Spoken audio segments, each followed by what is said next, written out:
4 বছর ধরে চলছে রাশিয়া ইউক্রেন যুদ্ধ।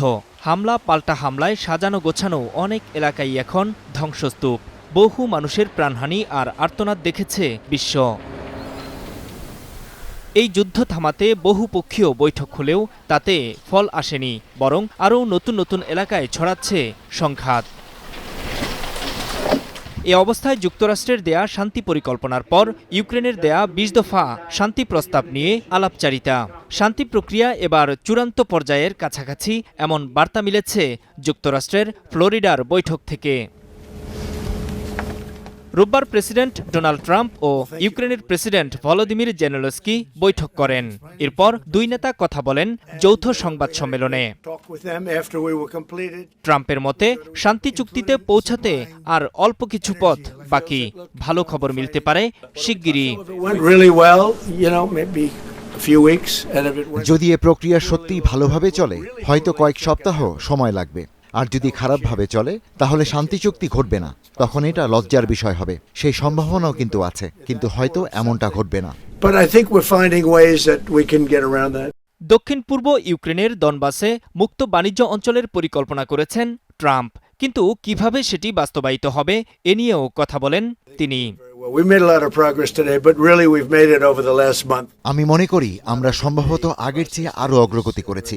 এটি অমীমাংসিত, খুব কঠিন একটি সমস্যা, তবে আমি মনে করি এটি সমাধান হয়ে যাবে। এক বা দুটি খুব কঠিন সমস্যা আছে। আজ আমরা অনেক অগ্রগতি করেছি। এটি একদিনের প্রক্রিয়ার চুক্তি নয়, কিন্তু আমার মনে হয় এটি 95% কাছাকাছি সমাধান হয়ে গেছে। শান্তির জন্য ইউক্রেন প্রস্তুত, এমন অবস্থান তুলে ধরে ভলোদিমির জেলেনস্কি বলেন, নিরাপত্তা ইস্যু সহ নানা বিষয়ে অনেকটাই সম্মত তিনি। আমরা শান্তি কাঠামোর সকল দিক নিয়ে আলোচনা করেছি। দুর্দান্ত অগ্রগতিও হয়েছে। 20 দফা শান্তি পরিকল্পনায় 90% একমত। মার্কিন ইউক্রেন নিরাপত্তা নিশ্চয়তায় 100% একমত। আমরা একমত যে নিরাপত্তা নিশ্চয়তা স্থায়ী শান্তি অর্জনের মূল মাইলফলক।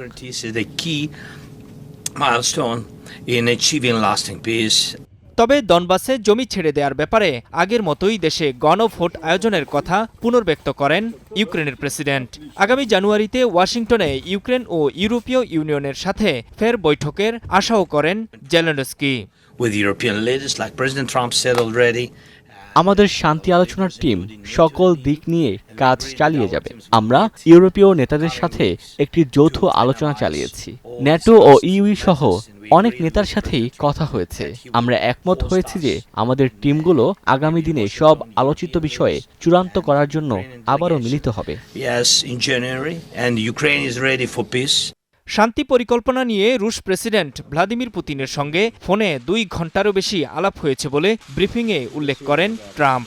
তার ভাষায় ওই কথোপকথন ছিল দারুণ। নূর মোহাম্মদ, স্টার নিউজ।